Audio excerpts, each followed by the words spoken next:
ललिता निवास प्रकरणको छानबिन स्वतन्त्र निष्पक्ष ढङ्गले हुनुपर्छ भने त रोए जस्तो गरेस् मैले चाहिँ चिमटी जस्तो गर्छु त पहिलाका सरकारले पनि गर्थे अहिले पनि त्यो यदाकदा हुने गर्छ। ललिता निवाससँग सम्बन्धित त्यो लोकेसनको सयौं रोपनी जग्गा हैन व्यक्तिका नाममा लगाएर गरिएको ठुलो रकमको भ्रष्टाचारको फाइल आजबाट खुलेको छ। म गृहमन्त्रीज्यूलाई विशेष धन्यवाद दिन चाहन्छु। ललिता निवास प्रकरण नखुलेको पर्दा होइन, खुलेको छ्याङ्ग भएको पर्दा हो। त्यो पर्दामा जो देखिएका छन्, जसका चाहिँ अनुहार सार्वजनिक छन्, ती सबैसँग अभियोजन होस्, अनुसन्धान होस्। आफै धामी आफै बोक्सी भएको छ नेपालमा, के गरी गर्लान् र मलाई त्यतिकै विश्वास लाग्दैन। ललिता निवास प्रकरणको छानबिन केपी शर्मा ओली प्रधानमन्त्री भएको बेलादेखि नै सुरु भएको हो। लहरो तान्दा पहरो गर्जिन्छ भन्दा लहराहरू मात्रै तान्नेका छन्, अरू धेरै पहराहरू थिए त्यहाँ। जो यसमा संलग्न भनेर राति निद्रामा पनि बरबराउनु हुन्थ्यो उहाँहरू हो।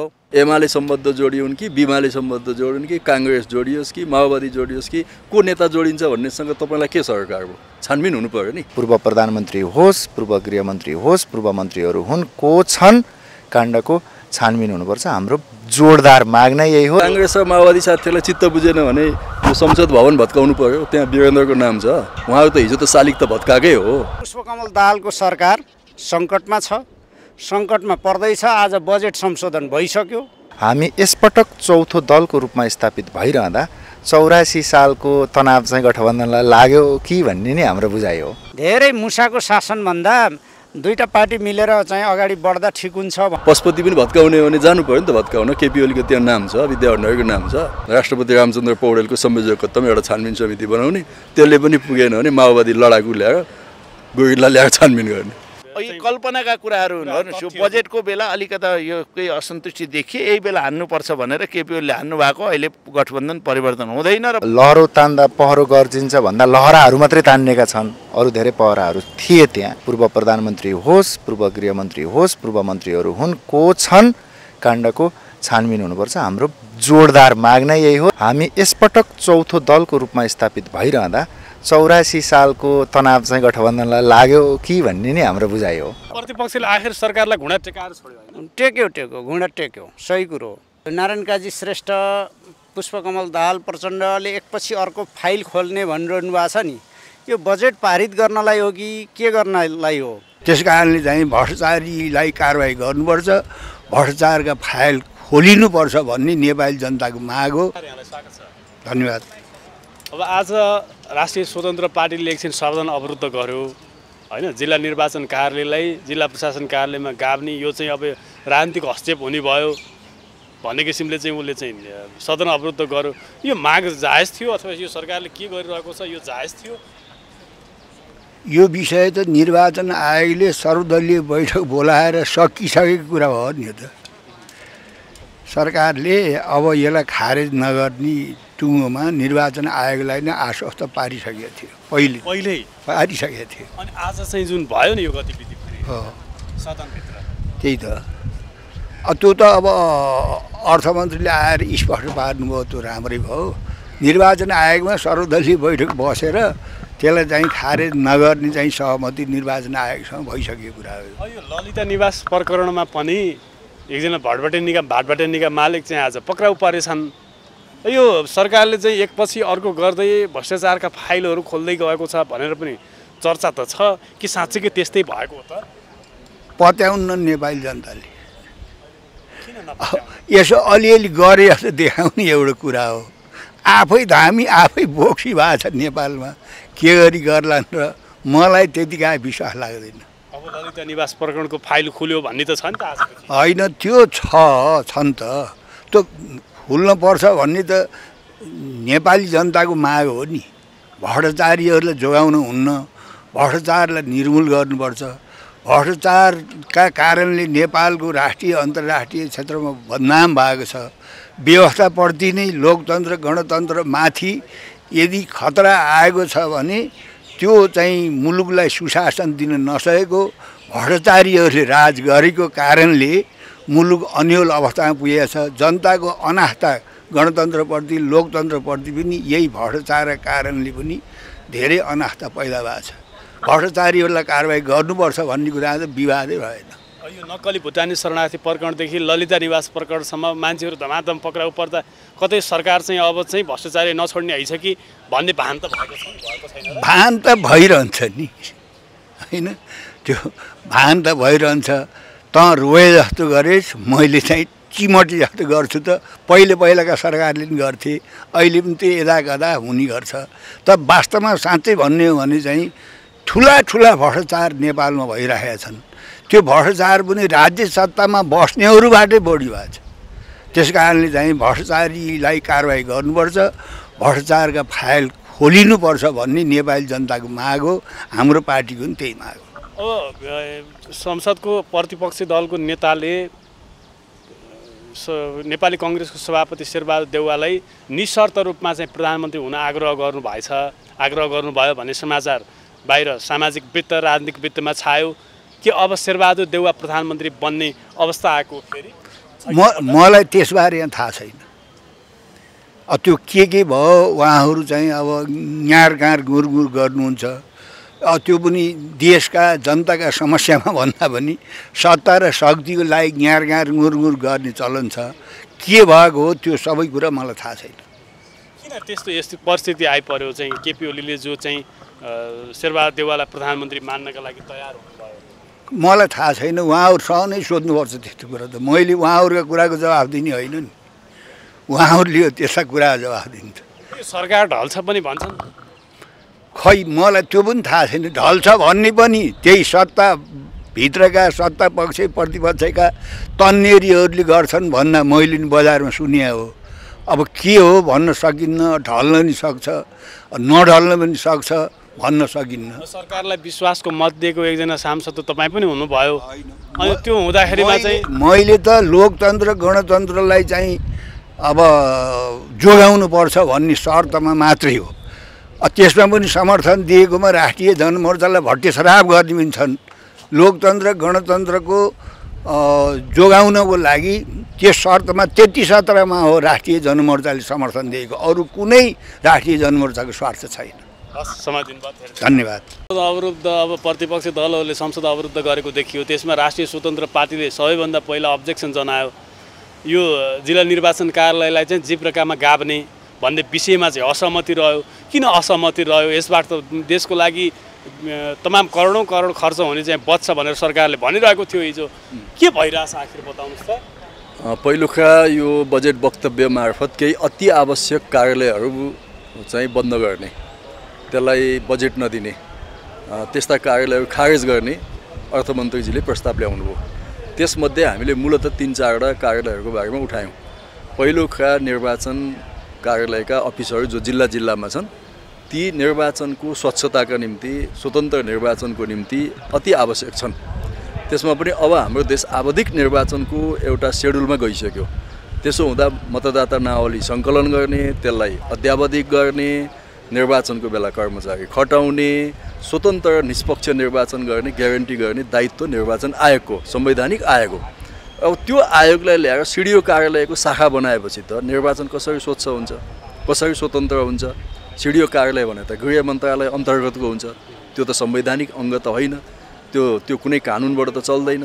निर्वाचन आयोगको त आफ्नो कानुन छ, आफ्नो संवैधानिक अधिकार छ उसको। त्यस हिसाबले निर्वाचनमाथि जसरी एउटा अङ्कुश लगाउने मनसायले यो आयो, त्यसलाई हामीले सुरुदेखि नै फिर्ता लिनुपर्छ भन्दै आएका हौँ। र आज पनि हामीले त्यसलाई कुराकानी उठायौँ, हाम्रो दलले पनि उठायौँ, राष्ट्रिय स्वतन्त्र पार्टीले उठाउनुभयो, अरू मान्यजीहरूले उठाउनुभयो, विगतमा सत्तारूढ गठबन्धनकै साथीहरूले पनि यो कुरा उठाउनु भएको थियो। तर सरकारले यसमा जवाफै दिएन, यति महत्त्वपूर्ण कुरामा जवाफै दिएन, अन्यलमा राख्यो। निर्वाचन आयोगको बैठकमा पनि यो विषयमा सहमति भएको राजनीतिक दलहरूको बिचमा। निर्वाचन आयोगका कार्यालय यथावत सञ्चालन गर्ने भनेर भनेको, तर निर्वाचन आयोगको निर्णय त हुँदैन। सरकारले बजेट वक्तव्यमा ल्याएको छ, खारेज गर्ने भने त यहीँबाट फिर्ता लिनु पऱ्यो नि त, संसदबाट फिर्ता नलिकन त त्यो हुँदैन। त्यस कारण आज हामीले विशेष गरी विपक्षी दलका तर्फबाट यो कुरा जोरदार रूपमा उठायौँ र अर्थमन्त्रीजीले त्यसलाई प्रतिबद्धता जनाउनु भएको छ, त्यो त राम्रै भएको छ। अब त्यसै गरिकन दुग्ध विकास बोर्ड हैन, लाखौँ लाख दुग्ध किसानहरूको भविष्यमाथि खेलवाड भइरहेको छ, विदेशबाट आयातित पाउडर र दुध ल्याउने नियोजित षड्यन्त्र भइरहेको छ। अब त्यो कुरा पनि खारेज गर्ने, मुलुकलाई कृषि प्रधान मुलुक भन्ने, अनि दुग्ध विकास बोर्ड पनि खारेज गर्ने। कपास विकास बोर्डको चाहिँ नि समितिको झन्डै 800 बिघाभन्दा बढी जमिन छ र त्यो विगतमा पनि मैले सुनेको माओवादीका कतिपय लडाकुहरू त्यहाँ गएर कब्जा गरे र मलाई लाग्छ अहिले पनि त्यो कब्जा गर्ने उद्देश्यले त्यसलाई खारेज गरेको जन हामीले भन्यौँ यो कपास विकास समिति पनि खारेज गर्नु हुँदैन, दुग्ध विकास अफिस पनि खारेज गर्नु हुँदैन, बोर्ड पनि खारेज गर्नु हुँदैन, निर्वाचन कार्यालय पनि यथावत राख्नुपर्छ, तथ्याङ्क विभागको कार्यालय पनि यथावत राख्नुपर्छ भन्ने हाम्रो भनाइ हो। यो भ्रष्टाचारका विरुद्धमा सरकारले एकपछि अर्को एक्सन लिँदै गयो भनेर बाहिर चर्चा छ। अब यही बिचमा नक्कली भुटानी शरणार्थी प्रकरणमा नि तमाम व्यक्तिहरू चाहिँ तानिएर र अहिले चाहिँ अब छानबिनकै प्रक्रियामा कति छन् भने कति चाहिँ पूर्व पक्षका लागि थुनामा पनि छन् र यही अवस्थाको बिचमा ललिता निवास प्रकरणमा पनि अब त्यस्तै किसिमको अवस्था चाहिँ अहिले देख्न सकिन्छ, जसको ज्वलन्त उदाहरण भातबेडेनीका मालिक आज पक्राउ परेछन्। अब के भन्नुहुन्छ? ललिता निवास प्रकरणको छानबिन केपी शर्मा ओली प्रधानमन्त्री भएको बेलादेखि नै सुरु भएको हो त्यो फाइल, र ललिता निवास प्रकरणको छानबिन स्वतन्त्र र निष्पक्ष ढङ्गले हुनुपर्छ भन्ने नेकपा एमालेको भनाइ छ। त्यसमा जो दोषी छन्, जसले अख्तियारको दुरुपयोग गरेका छन्, जसले सार्वजनिक सम्पत्तिको हिनामिना गरेका छन्, ती सबैमाथि कारबाही हुनुपर्छ। त्यसमा त फेरि कतिपय नेकपा एमाले सम्बद्ध नेताहरू पनि जोडिनु होला फेरि भोलिका? एमाले सम्बद्ध जोडिउन् कि बिमाले सम्बद्ध जोडिन् कि काङ्ग्रेस जोडियोस् कि माओवादी जोडियोस् कि को नेता जोडिन्छ भन्नेसँग तपाईँलाई के सरकार हो? छानबिन हुनु पर्यो नि मुख्य कुरा, हैन? कोसँग को जोडिन्छ भन्नेसँग के सम्बन्धित छ त्यो छानबिन हुनु पर्यो। छानबिनको आधारमा कारबाही गर्नु पर्यो।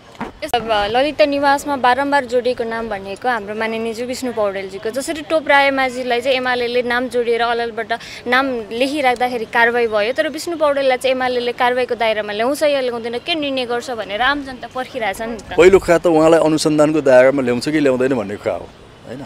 अनुसन्धानको दायरामा ल्याएर कुनै पनि नेकपा एमाले माथि, नेकपा एमालेको नेतामाथि त्यहाँ उसले गडबडी गरेको छ भन्ने कुरा आयो भने नेकपा एमाले आफ्नो पार्टीमा राखिरहन्छ त? त्यो त कानुनी हिसाबले पुष्टि हुनु पर्यो, तथ्यले पुष्टि हुनु पर्यो। त्यसै बाहिर हावाको भरमा कुरा गरेर त भएन नि।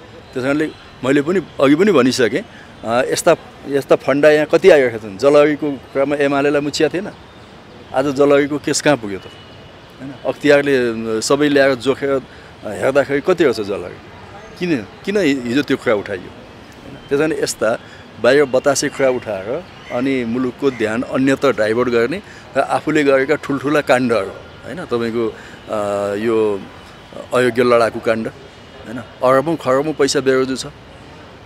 महालेखा परीक्षाको प्रतिवेदनले त्यही भन्छ, अख्तियारले फाइलमा त्यही भनिराखेको छ। त्यो छानबिन हुनु पर्यो नि, हैन? त्यसमा त प्रधानमन्त्रीजी नै परिहाल्नुहुन्छ, माओवादीका नेताहरू पर्छन् र यहाँ संसदीय छानबिन समिति बनाऊ जलहरीमा भन्नुभएको छ, ठिक छ, हैन? अब मैले अघि पनि एक ठाउँ भनेको थिएँ, जलहरीमा चाहिँ कसको पालामा गएको भन्दा विद्या भण्डारी राष्ट्रपति, केपी ओली प्रधानमन्त्रीको पालामा, फलानु मन्त्रीको पालामा गएको भनेर एउटा ताम्रपत्र राखेको छ। ताम्रपत्र त यो भवनमा पनि छ, संसद भवनमा।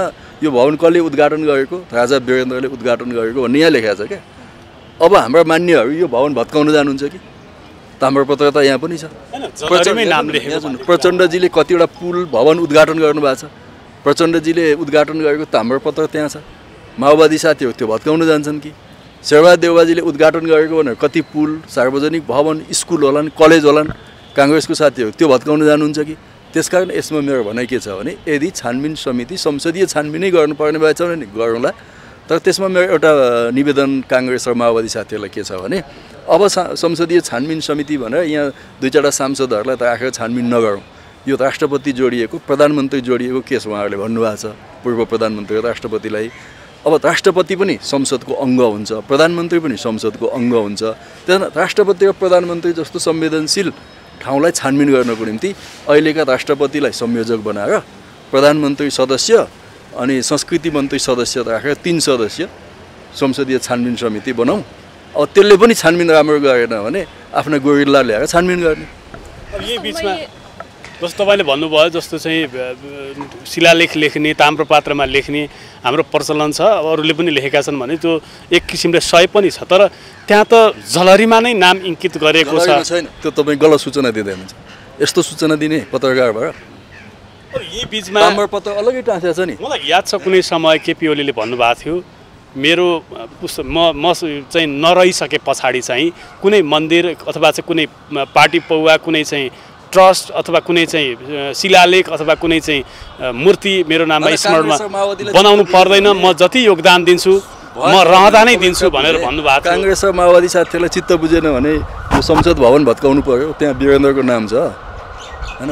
उहाँको त हिजो त शालिग त भत्काएकै हो, पशुपति पनि भत्काउने हो भने जानु पऱ्यो नि त भत्काउन। केपी ओलीको त्यहाँ नाम छ, विद्या भण्डारीको नाम छ हैन। ताम्रपत्र हुँदैन त्यो। अनि तपाईँहरूले पनि गलत सूचना दिने, कहाँ ताम्रपत्र राखिया छ, कहाँ जलहरी राखिया छ, कहाँ पेटिका राखिया छ भने हेर्नु परेन पत्रकारले। अनि नहेरिकन त्यस्तो सूचना कसरी सम्प्रेषण गर्ने हैन? सूचना त फ्याक्ट दिनु पऱ्यो नि, त्यसै हावाको नाम त लेखिएकै हो नि आखिर चाहिँ। अनि ताम्रपत्रमा लेख्दैन, भवन उद्घाटन गरेको ताम्रपत्रमा लेख्दैन। सुनमा लेखिएको होला, पितलमा लेखिएको होला, ताम्रपत्र भनेको चाहिँ ताम्रपत्र नि। तर नाम त लेखिएको। अनि नाम लेख्दा के फरक पर्यो त? फलानुले उद्घाटन गर्नुभयो भन्ने कुरा चाहिँ राख्दा के फरक पर्यो?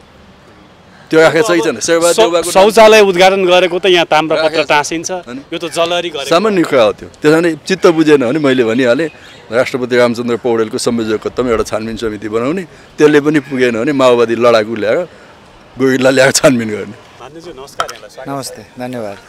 अब आज सदन अवरुद्ध गर्नुभयो तपाईँहरूले एकछिन होइन, जुन विषयमा गर्नुभयो, जस्तो जिल्ला निर्वाचन कार्यालय चाहिँ जिप्रकामा गाभियो भन्ने विषयमा असन्तुष्टि प्रकट गर्नुभयो, लोकतन्त्र धरापमा पर्ने भयो, लोकतन्त्र कमजोर हुने भयो भन्नुभयो। यति भनिरहँदा सरकार र निर्वाचन कार्यालय बिच वार्ता भइसकेको र यो विषय चाहिँ टुङ्गिसकेको भन्ने विषय चाहिँ के हो? तपाईँहरूले थाहा नपाएको कि के हो वास्तवमा? गरिमामय सदनमा जानकारी नभएको विषय, सदनमा नआएको विषय हामीलाई जानकारी छ भनेर कसरी भन्ने? सर्वप्रथम यसमा कस्तो भने लोकतन्त्रको सबैभन्दा सुन्दर पक्ष भनेको आवाधिक निर्वाचन र त्यो आवाधिक निर्वाचनको निष्पक्षता नै लोकतन्त्रको एउटा सुन्दर पक्ष हो। अनि खर्च घटाउने भनेर अब सरकारलाई वित्तीय भार पर्छ भन्ने आधारमा अरू खर्च कटौतीका अरू धेरै ठाउँहरू छन्, भ्रष्टाचार र चुहावट नियन्त्रणका धेरै ठाउँ छन्। ती ठाउँहरूमा ध्यान नदिकन निर्वाचन आयोगको जिल्ला संरचनामा चाहिँ खारेजी भन्दा त यो त लोकतन्त्र, हामी बल्ल लोकतन्त्रको उन्नत अभ्यासमै छैनौँ भनेर त हामीलाई के बुझ्यौँ भने हामीले जनताका मुद्दा सदनमा उठाएका छौँ, भुइँमान्छेका मुद्दा सदनमा उठाएका छौँ। हामी यसपटक चौथो दलको रूपमा स्थापित भइरहँदा 84 सालको तनाव चाहिँ गठबन्धनलाई लाग्यो कि भन्ने नै हाम्रो बुझाइ हो। जनआधारहरू हाम्रा पक्षमा बनिरहँदा, देशभरि 84 को चुनावको लागि हाम्रा पक्षमा माहौलहरू बनिरहँदा यो गठबन्धन निर्वाचन आयोग नै खारेज गर्न लाग्यो कि भन्ने हो। यसकारण अवरुद्ध भएको थियो र अवरुद्ध भयो। अवरुद्ध पश्चात अर्थमन्त्री आएर संरचना कुनै फेरबदल हुँदैन भनेर अर्थमन्त्रीले भन्नुभयो। अब निर्वाचन आयोगको कुनै पनि जिल्ला तहका संरचनाहरू सिडिओ कार्यालयमा गाभिँदैनन्। अब यही बिचमा तपाईँहरूको प्रमुख प्रायोरिटीमा भ्रष्टाचार, त्यो चाहे साना माछा होस्, चाहे ठुला माछा होस्, चाहे त्यो पुरानो होस्, पुरानो चाहिँ 47 साल यताका चाहिँ सबै चाहिँ भ्रष्टाचारका काण्डहरू चाहिँ छानबिन हुनुपर्छ, दोषीलाई कडकडामा उभ्याउनुपर्छ भन्ने तपाईँहरूको प्रमुख एजेन्डा थियो। अहिले हेर्नुहोस् त, अब अहिले ललिता निवासमा पनि एकजना भाटबटेनीका मालिक पक्राउ पर्नु भएछ। सरकारले भ्रष्टाचारका विरुद्धमा क्रमागत ढङ्गबाट अब एक्सन लिइरहेको छ प्रकारान्तरले भनेर व्याख्या र विश्लेषण भइरहेको छ। तपाईँहरूले के देखिरहनु भएको छ? यसमा गृहमन्त्रीज्यूले जुन सक्रियता देखाउनु भएको छ, म उहाँलाई हार्दिक धन्यवाद भन्न चाहन्छु, सम्मान व्यक्त गर्न चाहन्छु। गृहमन्त्रीज्यूले अस्ति सदनमा पनि आएर हाम्रो पार्टीको तर्फबाट पार्टी सभापति 32 दिन गृहमन्त्री हुँदाखेरि थाल्नु भएको कामहरूको चर्चा पनि सदनमा गर्नुभयो।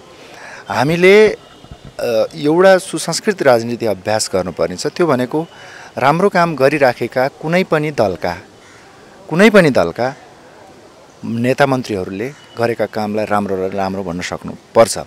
पछिल्लो कालखण्डमा गृहमन्त्रीज्यूले राम्रो कामको थालनी सुरु प्रकरणमा जुन होइन, त्यसमा अलिकति त्यहाँ अझै लहरो तान्दा पहरो गर्जिन्छ भन्दा लहराहरू मात्रै तान्नेका छन्, अरू धेरै पहराहरू थिए त्यहाँ।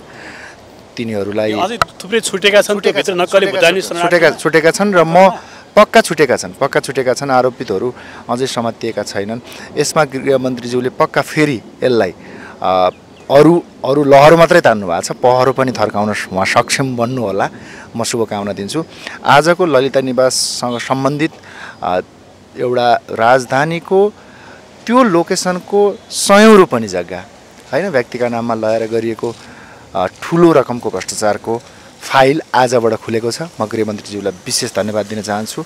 निडर भएर निर्भीक भएर गोर्खाली न्याय पक्का उहाँले गर्नुहुनेछ। म यसमा उहाँलाई शुभकामना दिन चाहन्छु। अब प्रतिपक्षमा रहेका कतिपय सांसदहरूदेखि लिएर सत्ता पक्षका सांसदसम्म त्यो ललिता निवास प्रकरणमा सम्मिलित छन् भनेर पटक पटक हामीले सुन्ने गऱ्यौँ, जस्तो माधव कुमार नेपालदेखि विष्णु पौडेलसम्म। र अहिले अब प्रतिपक्षमा तपाईँहरू हुनुहुन्छ, तर प्रतिपक्षका कमजोरीहरूका विषयमा चाहिँ अर्को प्रतिपक्ष बोलेन, प्रमुख प्रतिपक्षका कमजोरीका विषयमा भन्ने तपाईँहरूप्रति पनि प्रश्न छैन। हामीले यो सवालमा भ्रष्टाचारसँग सम्बन्धित यो देशको महारोग हो, यसको निवारणको लागि यो बीचका यो कालखण्डमा भएका जति पनि काण्डहरू छन् ती काण्डहरू कुनै पनि दललाई अथवा कुनै पनि शीर्षस्थ नामको एउटा शब्द छ नि, शीर्षस्थ जोडेर बनाइने एउटा चाहिँ पोलिटिकल्ली हाइट अनि त्यो त्यो त्यो त्यो राजनीति आवरणमा भएका काण्डहरू हुन हुँदैन। पूर्व प्रधानमन्त्री होस्, पूर्व गृहमन्त्री होस्, पूर्व मन्त्रीहरू हुन्, को छन्, काण्डको छानबिन हुनुपर्छ। हाम्रो जोडदार माग नै यही हो र हाम्रो प्रमुख एजेन्डा तपाईँले सुरुमै भन्नुभएको छ, प्रमुख एजेन्डा नै हो यो देशलाई साँच्चै बनाउनु छ, विकासको चरणमा लैजानु छ, यो देशमा लोकतन्त्र स्थापना गर्नु छ। नागरिक जीवनका सामान्यभन्दा सामान्य आवश्यकताहरू आज नागरिकलाई छैन। आज युरोपसँग हामीले दाँच्ने हो भने यो मुलुकलाई 100औं वर्ष पछाडि छ। यति धेरै साधन स्रोत हुँदा, यति धेरै सम्भावनाहरू हुँदा पनि र करमा भन्नुहोस् त, यो राज्यले आलु र प्याजमा समेत कर लगाएर कर उठाएका पैसाहरू लुट्नेहरूलाई फेरि अहिले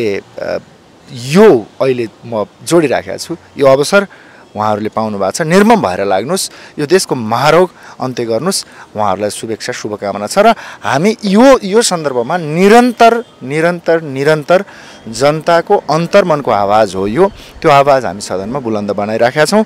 हामी प्रतिपक्षी दलमा रहेको कुनै अर्को पार्टी विशेषको चाहिँ काण्डहरूमा चाहिँ हामी चुप बसेको छैन, बस्दैनौँ। कुनै एक दिन त्यो चिज मिडिया जगतलाई नै अनुभूति भयो भने हामीलाई खबरदारी गरिदिनु होला। आम नागरिकलाई यो अनुभूति भयो भने हामीलाई खबरदारी गरिदिनु। तपाईँले भन्नुभयो गृहमन्त्रीज्यूले राम्रो काम गरिरहनु भएको छ भनेर भन्नुभयो, गोर्खाली न्यायका कुरा पनि गर्नुभयो। यदि सबै भ्रष्टाचारका प्रकरणहरू फाइलहरू खोल्न थाल्यो भने त यो सरकार ढल्न सक्छ नि त फेरि। हो, त्यो हिक्मत राख्नु पर्यो, त्यो नढल। यस्तो छ, तपाईँको एउटा फिल्म थियो नि, नायक फिल्म, छोटो समयमा त्यहाँको उदाहरण दिएँ। समय छँदैमा नढल्दैमा 24 आवर्स नढल्दैमा गर्न सकियो नि त, ढल्नुभन्दा अगाडि नै गर्न सकियो नि त। हो, यो चाहिँ म नानकाजीलाई हिक्मत राख्नुहोस्, गोर्खाली हिक्मत राख्नुहोस्, गोर्खाली न्याय दिनुहोस् भन्न चाहन्छु। हस्, धेरै धन्यवाद। मानिसज्यू नमस्कार। नमस्ते, धेरै धन्यवाद। अब आज संसद अवरुद्ध भयो होइन, राष्ट्रिय स्वतन्त्र पार्टीले संसद अवरुद्ध गर्यो। यो लोकतन्त्रको धज्जी उडाउने, विधिको शासनको धज्जी उडाउने प्रक्रियाबाट जिल्ला निर्वाचन कार्यालयलाई जिब्रकामा गाभ्ने यो चाहिँ हामीलाई मान्ने छैन भनेर बडो तहल्का पिटेको देखियो। यसमा चाहिँ तपाईँहरूको स्पष्टीकरण त्यति चित्तबुद्ध पनि भएन भनेका छन्, तीव्र असन्तोष छ, के भइरहेछ बताउनुहोस् त। उहाँहरूले नै स्पष्टीकरण दिँदाखेरि, अर्थमन्त्रीले बोल्दाखेरि यो निर्वाचन निष्पक्ष, धाँधली रहित र यो निर्वाचन आयोग राख्नका लागि नेपाली काङ्ग्रेसको महत्त्वपूर्ण योगदान छ। धेरै साथीहरूले शहादत प्राप्त गर्नुभएको छ। हाम्रो पार्टी मात्र यस्तो पार्टी हो जुन पार्टीले निष्पक्ष, स्वतन्त्र र धाँधली रहित निर्वाचन गर्न सबभन्दा बढी पहल गरेको छ। कुनै बेला गृहमन्त्री योगप्रसाद उपाध्याय आफू हुँदाखेरि गृहमन्त्री आफूले गराएको चुनावमा आफ्नै नाउँ रहेन रहेछ। त्यसै गरी कृष्णप्रसाद भट्टराई प्रधानमन्त्री हुँदाहुँदै चुनाव हार्नु भएको छ। चुनाव गराउने पद्धति निर्वाचन आएको हो। यसैचोटि पनि हाम्रो गृहमन्त्री चुनाव हारेर देशलाई चुनाव जिताउने पद्धति यहाँ लाग्नुभयो थियो। हामी यसको पक्षमा निरन्तरता छौँ र जुन पार्टीहरू भर्खरै आउनुभएको छ उहाँहरूलाई मेरो 1 वर्ष भयो, राम्रो मकै फुले जस्तो गरी भर्खर बेर्ना लागेको जस्तो राम्रो हल्लाउँदो भएर आउनु भएको छ। शुभकामना दिन चाहन्छु। लामो समय टिक्नुहोस्, उहाँहरूलाई हावाहुरी मलजल लाउनु नपरोस्, हावाहुरीले केही गर्नु नपरोस्, हुर्केर आओस्, शुभकामना छ। तर लोकतन्त्र नै समाप्त पारो भनेर हामीले गराएको चुनावमा, निष्पक्ष गराएको चुनावमा सबभन्दा बढी मत ल्याएर जित्नु भएको छ। उहाँहरूलाई योभन्दा सुन्दर अवसर के हुन्छ? यो उहाँहरूको के हो भने काङ्ग्रेस यसलाई विघटन गर्न, खारेज गर्न चाहँदैन, गर्ने पनि होइन, तर हामीले गर्दा भएको हो भन्ने देखाउन उहाँहरूले अवरुद्ध गर्नुभयो। त्यही पनि जवाफमा सन्तुष्ट भएर ड्याम ड्याम ड्याम ताली हानिसक्नुभयो। उहाँहरूलाई हजुरलाई हटाउने नाउँमा तपाईँहरूले नै हो नि हटाउनु पर्छ होइन एउटा कुरा चाहिँ केही कार्यालयहरू छन् होइन केही कार्यकालहरू छन् हामीले हुलाक अहिले हुलाकको त्यति धेरै पहिला डाक बोक्ने भन्थ्यौँ हामी अहिले धेरै काम हुँदैन हामीले स्थानीय तहमा एउटा राख्ने निर्णय गरेका छौँ अनि यो तथ्याङ्क जो योजना आयोग अन्तर्गत हुन्थ्यो जिल्लामा धेरै काम भएन स्थानीय तहबाटै तथ्याङ्क सङ्कलन गर्ने कामको जिम्मा दिएका छौँ यस्ता केही कार्यालय फजुल खर्च नहोस् भन्ने मात्रै चाहना हो निर्वाचन आयोग निष्पक्ष गराउन हामी हटाउने पक्षमा थियौँ न र भोलि पनि छौँ न हामीले पहिलेबाट यो आवाज उठाएका थियौँ सबभन्दा पहिला उठाउने नेपाली काङ्ग्रेसै हो अहिले भर्खर हिजो र आज उहाँहरूले कुरा उठाउनु भयो आज अर्थमन्त्रीको जवाब भरे आउँथ्यो अहिले नै खोज्नुभयो केही बिग्रेको छैन केपी ओलीले शेरबहादुर देउवालाई सभापतिज्यूलाई निशर्त रूपमा प्रधानमन्त्री बन्नुहोस् भनेर आग्रह गर्नुभयो अरे अब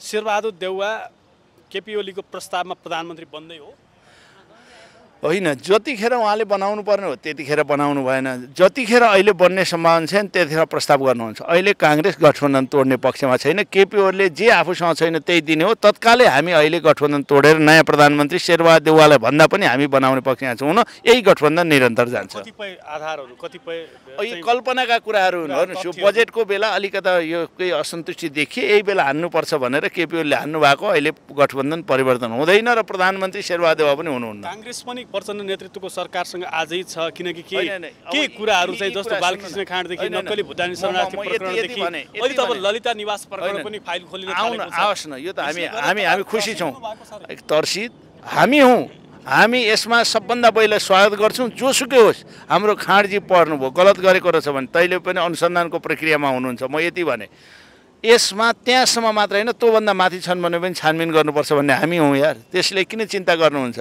हामी सबै प्रकारका छानबिन गर्न तयार छौँ चाहे यति होस् चाहे ओम्नी होस् चाहे सेक्युरिटी होस् चाहे अरू होस् वाइट बडी होस् राष्ट्रिय परिचय पत्र होस् सम्पूर्ण छानबिन गर्न काङ्ग्रेस तयार छ किन चिन्ता गर्नुहुन्छ यो प्रचण्ड नेतृत्वको सरकारले अब प्रतिपक्षलाई पनि छोड्ने भएन सत्ताको उहाँ आफू पनि पर्नुहुन्छ गलत गरेको छ भने किन चिन्ता छोड्ने भएन अब त यो त आजित भयो होइन त्यो गलत होइन त्यो गलत हो हुँदै होइन गलत हो त्यसमा तपाईँ अहिले पनि क्वेसन म यही ठाउँमा फेरि पनि आउँछु हिजो अस्ति पनि कसले मलाई सोधेको थियो अहिले गठबन्धनमा केही परिवर्तन हुँदैन धन्यवाद अब उहाँको बारेमा अनुसन्धान होला मलाई डिटेलमा थाहा छैन अनुसन्धान गर्न पाउनुपर्छ मालिकज्यू नमस्कार नमस्कार अब आज सदन अवरुद्ध भयो जिल्ला निर्वाचन कार्यालयलाई चाहिँ जे प्रकारमा गाभ्ने भन्ने यो सरकारले जुन ल्याएको कार्यक्रमका विषयमा तपाईँहरूले असहमति जाहेर गर्नुभयो तर स्पष्टीकरण त आएर अर्थमन्त्रीले तपाईँलाई चित्त बुझ्दो दिनुभयो भन्ने छ चित्त बुझेको छ कि छैन अर्थमन्त्रीज्यूले स्पष्टीकरण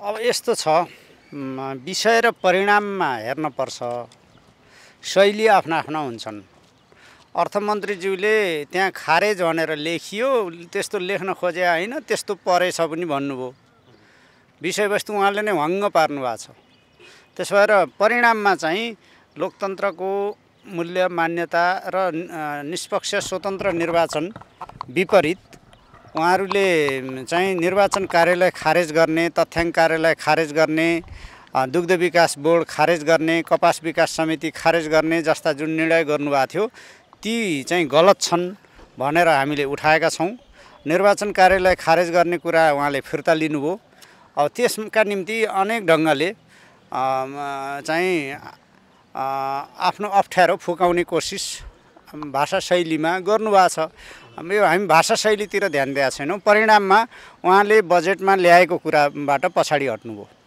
अब सरकारले पछिल्लो समय नक्काली भुटानी शरणार्थी प्रकरणदेखि ललिता निवास प्रकरणसम्म आज आइपुग्दा मिन गुरुङ आज पक्राउ पर्नुभयो जो भाटभटेनीका मालिक हुनुहुन्थ्यो सरकारले भ्रष्टाचार विरुद्धमा एक्सन ओरिएन्टेड काम गर्यो यो सरकार त ऐतिहासिक काम गर्दैछ भनेर बडो चर्चा छ त अहिले ललिता निवास प्रकरणमा जोडेर आज मिनबहादुर गुरुङ पक्राउ पर्नुभयो भनेर चाहिँ मैले सुने यो विषयमा जुन खालको छानबिनहरू भएका छन् अनुसन्धान प्रक्रिया अगाडि बढ्ने भयो भनेपछि खुसी लाग्छ यस विषयमा को संलग्न हुनुहुन्थ्यो कुन कुन क्याबिनेट बैठकमा को मन्त्रीको उपस्थितिमा को नेताहरूको उपस्थितिमा सरकारी जग्गालाई चाहिँ व्यक्तिगत बनाउने साटफेर गर्ने गुठीको जग्गालाई व्यक्तिगत बनाउने के गर्ने कहिलेका निर्णयले गर्ने को संलग्न हुने भन्ने थियो लहरो तान्दा पहरो नगर्जियोस् अब दोषीलाई चाहिँ जोगाउने र निर्दोषलाई फसाउने काम नगरियोस् मिनबहादुर गुरुङ त्यो जग्गा प्रकरणमा बिक्रीमा रहेको मालपोत कार्यालयको श्रेष्ठतामा बिक्रीमा भएको जग्गा किन्ने मान्छे अवश्य होलान्, त्यसका योजनाकार त्यसका व्यूह रचनाकार चाहिँ होइनन्। अब उनलाई पक्राउ गरिसकेपछि सब दोषी होइनन् त्यो म अहिले यो अभियोजनमा रहेको अनुसन्धानको प्रक्रियामा रहेको विषयमा को दोषी मुख्य हो, को सहायक हो, मुख्य कसुरदार को सहायक कसुरदार हो, को केही पनि होइन, निर्दोष हो, यो तपाईँसँग भनिरहेको छैन। ललिता निवास प्रकरण नखुलेको पर्दा होइन, खुलेको छ्याङ्ग भएको पर्दा हो। त्यो पर्दामा जो देखिएका छन्, जसका चाहिँ अनुहार सार्वजनिक छन्, ती सबैसँग अभियोजन होस्, अनुसन्धान होस्। र यो ललिता निवास प्रकरणको फाइल खुलिरहँदा र मिनबहादुर गुरुङ पक्राउ परिरहँदा यदि कसैलाई यसबाट प्रत्यक्ष रूपमा चाहिँ यसले अलिकति सचेत बनाएको छ, सतर्क बनाएको छ भने एमालेलाई बनाएको छ भनेर हावादारी कुरा किन गर्नुहुन्छ? एमालेको सरकारले छानबिन गरेर अनि यो बारेमा चाहिँ छानबिन कमिटी बनाएर यो विषय डराउनु पर्छ भने एमालेका नेताहरू किन डराउनु पर्यो? एमालेका नेता किन डराउनु पर्यो? ललिता निवास प्रकरणमा जो यसमा संलग्न भनेर राति निद्रामा पनि बरबराउनुहुन्थ्यो उहाँहरू हो। विष्णु पौडेल लगायतका नामको त पहिलेदेखि जोडिँदै आएको हो नि। विष्णु पौडेलको बारेमा पनि छ भने अब अनुसन्धानको प्रक्रियामा सोधियोस्, त्यतिखेर पनि सोधेर छानबिन गरेर उहाँले चाहिँ जग्गा फिर्तासम्म गर्नुभयो भन्ने कुरा आएका हुन्। अनि मालपोत कार्यालयमा बिक्रीमा भएको जग्गा किनेको पछि त्यसमा कैफियत देखिएपछि उहाँले फिर्ता गर्नुभयो त के गल्ती गर्नुभयो?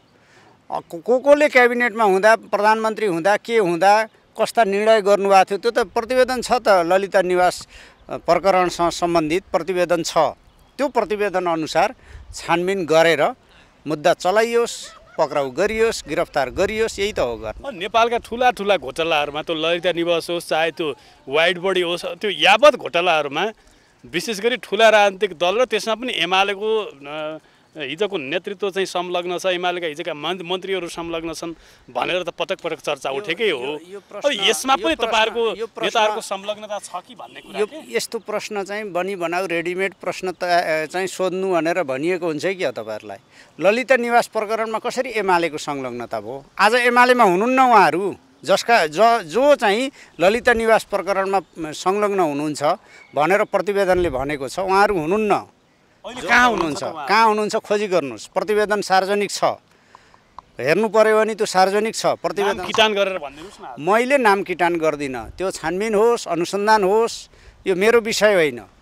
त्यो निकाय आजभोलि नारायण काजी श्रेष्ठ, पुष्पकमल दाहाल प्रचण्डले एकपछि अर्को फाइल खोल्ने भनिरहनु भएको छ नि, यो बजेट पारित गर्नलाई हो कि के गर्नलाई हो? मान्छेलाई दबाबमा राख्ने कोसिस उहाँहरूले गरिरहनु भएको छ। छोरी पिटेर बुहारी तर्साउने भन्ने छ नेपाल। यो धेरै बासी पुरानो थोत्रो काम नलाग्ने मक्किएको तरिका हो। सिधा सिधी सम्पर्क गरे हुन्छ। अब दोषी छन् भने पक्राउ गरे हुन्छ, कारबाही गरे हुन्छ। तर चाहिँ निहित उद्देश्यका साथ तपाईँले भनेको उखान प्रयोग गर्नु बेकार हो। त्यसभए तपाईँहरू यसबाट विचलित हुनु भएको छैन? हामीलाई विचलित हुनुपर्ने विषय छैन। हामी त यावत विषयमा खोइ पुष्पकमल दाहालले चाहिँ के फिल्म देखाउँछु भन्नुहुन्थ्यो, उहाँको फिल्म चलेन के, ट्रेलर मात्र यो फिल्म आउँछ, त्यही त देखाउँछु भन्नुहुन्थ्यो। फिल्म चाहिँ उहाँ गएर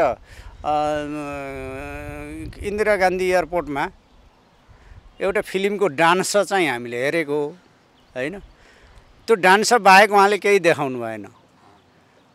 त्यसो भएर मैले भन्नु तपाईँहरूले फिल्म देख्न पाउनु भयो, उहाँले त्यो देखाउने हिम्मतै गर्नु भएन। हिम्मत गर्नुहोस्, बोलेको कुरा पुरा गर्नुहोस् भन्ने हो हामीले भनिरहेछौँ। र अब यही सिलसिलामा तपाईँहरू चाहिँ अब भ्रष्टाचारका फाइलहरू खोलेपछि काङ्ग्रेस र एमाले आत्तिएका छन्, एक दुईवटा मिलेर सरकार बनाउन चाहन्छन् र एमाले त निशर्त रूपमा सभापति काङ्ग्रेस सभापति देउवालाई प्रधानमन्त्री बन्नुहोस् भनेर आग्रह पनि गरिसक्यो भने तपाईँले कतिपय पानी अनलाइनमा आएका कुराहरूका आधारमा यो प्रश्न सोध्नु भएको छ, तथ्यका आधारमा सोध्नुहोस्। हाम्रा संस्थागत निर्णय प्रक्रियाहरूले तपाईँलाई सोध्दैछु कि तपाईँलाई आग्रह व्यक्तिगत रूपमा म तपाईँलाई भन्छु, यो धेरै मुसाको शासनभन्दा दुईटा पार्टी मिलेर चाहिँ अगाडि बढ्दा ठिक हुन्छ भन्ने मान्यता म राख्छु। म सुरुदेखिको मङ्सिर 4 को निर्वाचन पछिदेखि नै यो भन्दै आएको छु। तर अहिले सशर्त निशर्त यी कुनै चिजहरू तपाईँले भने जस्तो यी फुल फक्रिरहेका छैनन्, यी फुल कोपिलामै छन्। कोपिलामै भएका कोपिलालाई फुल भन्दै चाहिँ भ्रममा नपर्नुहोस् न। अहिले अब नेकपा बनाउने कुरा पनि छन् अर्कोतिर, अब केपी ओलीलाई प्रधानमन्त्री बनाउने र नेकपा बिउताएर त्यसपछि अध्यक्ष प्रचण्डलाई चाहिँ अध्यक्ष बनाउने पार्टीको नेतृत्व बनाउने भन्ने कुरा छन्। यसमा तपाईहरु आकाश खसे के हुन्छ भनेर प्रश्न नसोध्नु न। पुष्पकमल दाहाल प्रचण्डको पेरिस डाँडाबाट नेकपाबाट निष्कासित केन्द्रीय सदस्य म पनि हुँ। त्यस हैसियतमा पनि म तपाईँलाई भन्दछु त्यो आकाश खसे पनि असम्भव कुरा हो। तपाईहरु त साधारण सदस्यबाट पनि उहाँले गरेको कोसिस थियो त्यो। उहाँको शासन हामीले भोगेको हो नि त। त्यसो भएको हुनाले यस्ता हावादारी बेतुक्का वाहियात पुष्पकमल दाहालको दिमागका तरङ्गहरूका आधारमा हामीले चाहिँ धारणा बनाएर दृष्टिकोण बनाएर मुभ गर्दैनौँ के। अब फेरि कुनै दिन बालकोट जानुभयो र अर्को बारदलीबाट हात लाउन त बाँकी नै छ नि। त्यो पनि सकिसक्यो। त्यो एउटा मात्रै बारदली पो सकियो, अर्को त्यो च्याप्टर पनि सकियो। त्यो च्याप्टर पनि सकियो। बन्दागोपीको त्यो पत्र पनि खोइलिसक्यो। पार लाग्दैन। त्यो बन्दागोपीको पत्र पनि खोइलिसक्यो। भित्र अर्को पत्र देखिसक्यो। त्यसो भएर तपाईँले पुराना कुरा मात्रै नगर्नुहोस् कि नयाँ कुरा गर्नुहोस् न। नयाँ कुरा पुष्पकमल दाहालको सरकार सङ्कटमा छ, सङ्कटमा पर्दैछ। आज बजेट संशोधन भइसक्यो। बजेट वक्तव्यमा आएको अनुसूचीको 10 नम्बरको बुँदा निर्वाचन कार्यालय खारेजको विषय त उहाँले फिर्ता लिनुभयो। त्यो त संशोधन हो। बजेट संशोधन संसदीय लोकतन्त्रको चाहिँ अभ्यास विपरीतको कुरा हो। प्रतिपक्षले आखिर सरकारलाई घुँडा टेकाएर छोड्यो हैन? टेक्यो घुँडा टेक्यो। सही कुरो हो। तपाईहरु लागेर पुगेकोसम्म गर्नुभयो होइन। प्रतिपक्षले सबैले कोसिस गरे हौँ। यसमा सत्ता पक्ष पनि एकै ठाउँमा हुनुहुन्थ्यो। तपाईँले रमेश लेखकजीको सत्ता पक्षका नेपाली कङ्ग्रेसका प्रमुख सचेतकको मन्तव्य सुन्नु भएन? उहाँ पनि हामीसँगै हुनुहुन्थ्यो। नमस्कार, स्वागत छ। धन्यवाद मित्र यहाँलाई। अब जी निकालाइए जी प्रकारमा गाभ्ने जुन यो नीति तथा कार्यक्रम अथवा बजेटले जसरी चाहिँ सम्बोधन गर्यो यसमा तपाईँहरूले व्यापक असहमति जाहेर गर्नुभयो। किन गर्नुभयो? प्रश्नको सुरुवात यहाँबाट। हुन त संवैधानिक निकायको व्यवस्थापकीय कार्य गर्ने क्षेत्र हो जिल्ला निर्वाचन कार्यालयहरू। तर संवैधानिक निकाय निर्वाचन आयोग आफैमा संवैधानिक निकाय र त्यसको व्यवस्थापकीय कार्य गर्ने छुट्टै कार्यालय स्थापना भइसकेको र त्यसले सहज रूपमा काम गरिरहेको अवस्थामा लोकतन्त्रलाई व्यवस्थित गराउने र चुनावलाई भयरहित र सरल रूपमा सम्पादन गर्नको लागि अहिलेसम्म जुन भूमिका खेलिरहेको छ यो सराहनीय छ। तर फेरि यसलाई त्यहाँबाट निकालेर गृह मन्त्रालय अन्तर्गत सिडिओ कार्यालयको मातहतमा लगेर राख्दै गर्दाखेरि निर्वाचनको निष्पक्षतामै निर्वाचनको तयारीको निष्पक्षतामा पनि सवाल उठेको हुँदाखेरि र यस्तो विशेष परिस्थितिमा कस्तो खालको असर आएको हुँदाखेरि यसलाई चाहिँ हामीले सशक्त रूपमा आवाज उठाएका हौँ। निर्वाचन आयोगका स्वाभाविक रूपमा जसले सरकार चलाउँछ, जसले गृह मन्त्रालय हाँकिरहेको हुन्छ, गृह मन्त्रालय अन्तर्गत र उसका माथाका कार्यालयहरूमा यो कार्य हुँदै गर्दाखेरि त्यहाँ प्रभाव स्वाभाविक रूपमा पर्छ भन्ने कुरा त बुझाइ हो नि त। र राजनीतिक प्रभाव पर्छ नै। र यो नियत पनि त्यसै गरी ल्याइएको छ। र नम्बरको हिसाबले बजेट कटौती गराउने जुन कुरा राखियो, खर्च कटौतीको कुरा राखियो, खर्च कटौतीको हिसाबले पनि स्वाभाविक रूपमा झन्डै टोटल खर्च 30 करोडको खर्च र यो यसरी घटाउँदै गर्दाखेरि जम्मा 15 करोड जति मात्र खर्च बचत हुने कुरा गरिराख्दै गर्दाखेरि हामीले त भनेका छौँ त सांसद विकास कोष किन ल्याउनु पर्यो त? अनि एउटा सांसदलाई 5 करोड मागिराखेको छ र अनि संवैधानिक निकायको व्यवस्थापकीय कार्यालयहरू व्यवस्थापनमा जम्मा 10 करोड मात्र बचत हुन्छ भने यो खर्च कटौती भन्दा पनि नियत फरक भएको कारणले गर्दा फरक नियतले यो ल्याइएको कारणले गर्दाखेरि र स्थापित राजनीतिक दलहरू आफैमा एक किसिमको विचलन आइसक्यो, एक किसिमको डर पैदा भइसकेको हुँदाखेरि र विशेष गरी गृह मन्त्रालय मातहतको लगेर यसलाई केही गर्न सकिन्छ कि भन्ने मोटिभले यो आएको हुँदाखेरि हाम्रो सशक्त विरोध हो। यो सरकारको स्वार्थ हो। यो चाहिँ काहीँ न काहीँ कतै न कतै स्वार्थै हो। स्वार्थसँग जोडिएको सदन अवरुद्ध गर्नुभयो। यही विषय थियो हैन तपाईहरुले? हामीले देवानमै यो उठाएको विषय थियो र सम्बोधन गर्ने भन्ने कुरालाई चाहिँ आलटाल गरिएको थियो। त्यसकारण अब त अन्तमा आइसकेका छौँ हामी र यसको निर्णय नहुँदै गर्दाखेरि भोलि जुन स्वार्थबाट छिराइएको थियो त्यही स्वार्थ अनुसार यसलाई लागू गर्ने अवस्था सिर्जना हुनु त दिनु भएन नि त। यो सरकारले यो फिर्ता नलिँदासम्म तपाईहरुले सदन अवरुद्ध गर्ने हो अथवा चाहिँ जवाफ नपाउनसम्म के हो? त्यो त अवरुद्ध गरिसक्यौँ त हामीले। अवरुद्ध गरिसकेको अवस्था हो। तर यसो भन्दै गर्दाखेरि यसलाई लगभग सहमतिमा टुङ्गिसकेको छ अहिले र फिर्ता लिने भन्ने कुरामा सहमति गरेर सदन सुरु हुन लागिसकेको अवस्था छ र स्थापित भइसक्यो। अब यो 5 करोड रुपियाँ प्रति सांसद दिने भन्ने कुरा चाहिँ तपाईँहरूले असहमति चाहिँ प्रकट गर्नुभयो। तर कुनै पनि सांसदले हामीले 5 करोड लिँदैनौँ भन्न त सक्नु भएन नि? किन सक्नु? यसलाई यसो गरिएको छ अहिले यतिखेरको सुरुवाती कुरा चाहिँ के हो भने यसलाई खारेजी गर्नुपर्छ। र कुनै सांसदले लिने कुनै सांसदले नलिने भन्ने कुरामा अहिले त्यसरी जानुभन्दा पनि होल प्रक्रिया नै यो गलत प्रक्रिया हो र विकास निर्माणका सबै अवयवहरू स्थानीय सरकारबाट सञ्चालन गर्नुपर्छ, न कि सांसदलाई विकास निर्माणको लागि बजेट बोकाएर पठाउनु हुँदैन। यो नै व्यथितिको सबैभन्दा ठुलो जड हो, त्यहाँबाट चाहिँ व्यथिति भएको हो भन्ने कुरा हामी सबैको बुझाइ भएको हुँदा र व्यथिति सबैभन्दा धेरै भ्रष्टाचार सबैभन्दा धेरै त्यहाँबाट भएको हुँदा, भोटको राजनीति त्यहाँ भएको हुँदाखेरि र विशेष गरी दूषित भोटको राजनीति त्यहाँ भएको हुँदाखेरि यो प्रक्रियाबाट संसदलाई बजेट बोकाएर पठाउनु हुँदैन भनेर यो खारिज गर्नुपर्छ भनेर हामीले आवाज उठाएका हौँ। अब त्यो प्रक्रिया त हामीसँग बहुमत छैन, तर यो हाम्रो सशक्त आवाज हो। राष्ट्रिय स्वतन्त्र पार्टीले हामीले कुनै पनि सांसदले 5 करोड रुपियाँ लिँदैनौँ भन्यो भने त त्यो थप रचनात्मक प्रतिपक्षको भूमिका त्यसको इम्प्याक्ट के पर्छ भन्ने कुरामा चाहिँ हामीले विरोध पाटो हेर्नुपर्छ, किनकि हामीले खारेजी गर्न सक्यौँ भनेदेखि सबै क्षेत्रमा खारेजी हुने भयो, तर केही क्षेत्रमा जाँदै गर्दा केही क्षेत्रमा जाँदै नगर्दाखेरि फेरि त्यहाँका जनताले त्यसलाई कसरी हेरिदिन्छन् त्यो पाटोमा चाहिँ हामीले छलफल गर्न बाँकी छ। हामीले यसमा निर्णय गरिसकेको छैन, पहिलो चरणमा यो खारेजी हुनुपर्छ भनेर उठाएको मुद्दा हो। त्यो मुद्दा अगाडि बढ्नलाई अब बजेट पास हुनुभन्दा अगाडि त्यसमा कस्तो खालको हुन्छ त्यति धेरै सकारात्मक देखिएको छैन सरकार पक्ष र तर हाम्रो खारेजीको मुद्दा चाहिँ यथावत नै हो। यहाँलाई धन्यवाद। हस् थ्याङ्क यू। पछिल्लो समय दलहरूभित्रको आन्तरिक लोकतन्त्र अलिक कमजोर भयो भन्ने सवालहरू उठिरहेका छन्। नेपाली काङ्ग्रेसभित्र झन् कुनै पनि राष्ट्रिय मुद्दाहरू जनसवालका विषयहरूमा पनि काङ्ग्रेसको आधिकारिक धारणा आएन, पार्टीभित्र छलफल भएन, बैठक भएन भन्ने खालका चर्चाहरू छन्। के छ त अहिले दलहरूको अवस्था? यसलाई सतै रूपले भन्दा पनि अलिकति गम्भीर रूपले बुझेर लोकतन्त्रको मुलुकमा हाम्रो मुलुकमा लोकतन्त्रको भविष्य छ र लोकतन्त्रकै माध्यमबाट मुलुक विकास र समृद्धिको दिशामा अग्रसर हुन्छ र गर्नुपर्छ र लोकतन्त्रको स्थापनापछि नै मुलुकमा अहिले जुन किसिमको वातावरण चाहे विकासका निमित्त होस्, चाहे प्रेस स्वतन्त्रताका निमित्त होस्, चाहे कानुनको सर्वोच्चताका निमित्त होस् र जनताको सार्वभौमिकताका निमित्त अहिले हामी विकसित रूपमै पुगेका छौँ। यसमा हामीले धेरै चिन्ता गर्नुपर्ने परिस्थिति छैन। जहाँसम्म तपाईँले दलगत पार्टीको बीचको कुरा गर्नुभयो, यसमा समसामयिक विषयहरूमा आफ्ना किसिमका धारणा बनाउने पार्टीका आफ्ना नियमहरू छन्। ती नियमअनुसार हामी हाम्रा धारणाहरूलाई निर्माण गर्छौँ र जहाँसम्म नेपाली काङ्ग्रेसको कुरा गर्नुभयो, नेपाली काङ्ग्रेस नेपालको सबैभन्दा पुरानो पार्टी र यो भनिरहँदाखेरि कतिलाई चित्त नबुझ्न पनि सक्छ। जति पनि युगान्तकारी परिवर्तनहरू नेपालमा भएका छन् त्यसको नेतृत्व नेपाली काङ्ग्रेसले लिएको छ। अब नेपाली काङ्ग्रेसको दायित्व अब यी राजनैतिक जुन हामीले युगान्तकारी परिवर्तन गरेका छौँ यी परिवर्तनको संरक्षण गर्दै अब मुलुकलाई विकासको दिशामा नारामा होइन वास्तविकतामा अगाडि बढाउने कुरामा पनि नेपाली काङ्ग्रेसले नेतृत्व गर्नुपर्छ। यति भनिरहँदा 10 महिनादेखि केन्द्रीय समिति बैठक बसेको छैन, विभिन्न विषयहरूमा चाहिँ पार्टीका नेताले आफ्नै धारणा राख्नुभएको छ, आधिकारिक धारणा किन आएन भन्ने सवाल। अब हाम्रो पार्टीमा हामीले चाहिँ आफ्नो धारणा राख्ने हामीलाई छुट छ। हामी लोकतान्त्रिक पार्टी हौँ र यो संस्कारलाई हामी संरक्षित गरेर पनि लिएर जान चाहन्छौँ।